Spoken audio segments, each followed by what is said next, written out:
Macmillan Audio presents The Hell of Good Intentions, America's Foreign Policy Elite and the Decline of U.S. Primacy.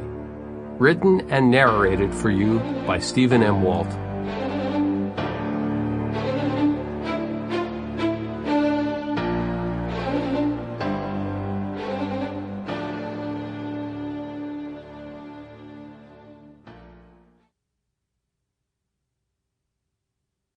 Preface. In March 2013, a member of the State Department's policy planning staff invited me to speak at the department and requested that I be provocative.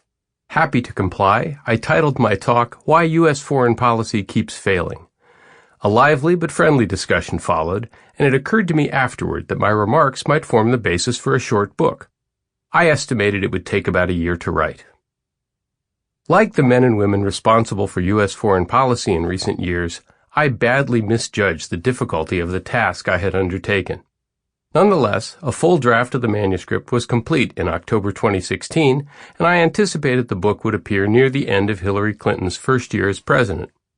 The timing would be ideal, I thought, as I expected Clinton to repeat many of her predecessor's mistakes, making a hard-hitting critique of U.S. grand strategy both timely and valuable. Donald Trump's unexpected victory in November 2016 was an awkward surprise in more ways than one, but it was also an ideal opportunity to test my core argument about America's foreign policy elite. Candidate Trump had challenged many enduring orthodoxies about U.S. foreign policy, and he was openly dismissive of, and dismissed by, Democratic and Republican foreign policy experts alike. Once in power, however, Trump discovered that overcoming the foreign policy establishment was much harder than he had expected.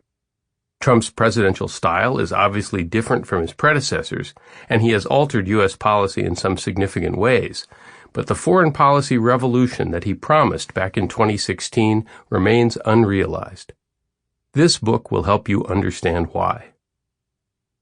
In some ways, this work is the logical continuation of a research program I began pursuing in graduate school. In The Origins of Alliances, 1987, I argue that a proper understanding of the causes of international alliances could explain why the United States and its main allies were significantly stronger than the Soviet bloc, and could reduce concerns that key allies would realign with the Soviet Union if the United States did not constantly reassure them. Revolution and War, 1996, explores the international effects of domestic revolutions and argues that efforts to overthrow revolutionary powers often contribute to spirals of hostility and thus make war with them more likely.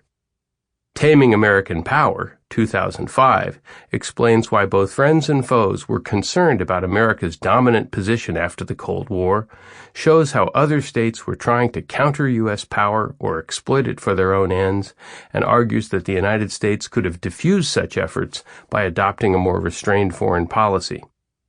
And in The Israel Lobby and U.S. Foreign Policy, 2007, John Mearsheimer and I show how a powerful domestic interest group can influence U.S. foreign policy in significant ways to the detriment of broader U.S. national interests. Each of these works cast a skeptical eye at important elements of U.S. foreign policy and tried to show how it could be improved.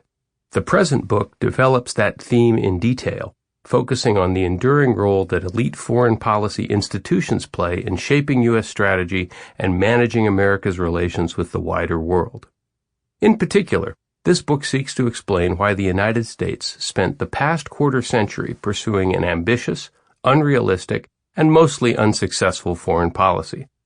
Having won the Cold War and achieved a position of primacy unseen since the Roman Empire, why did U.S. leaders decide to maintain a military establishment that dwarfed all others and expand an already far-flung network of allies, client states, military bases, and security commitments?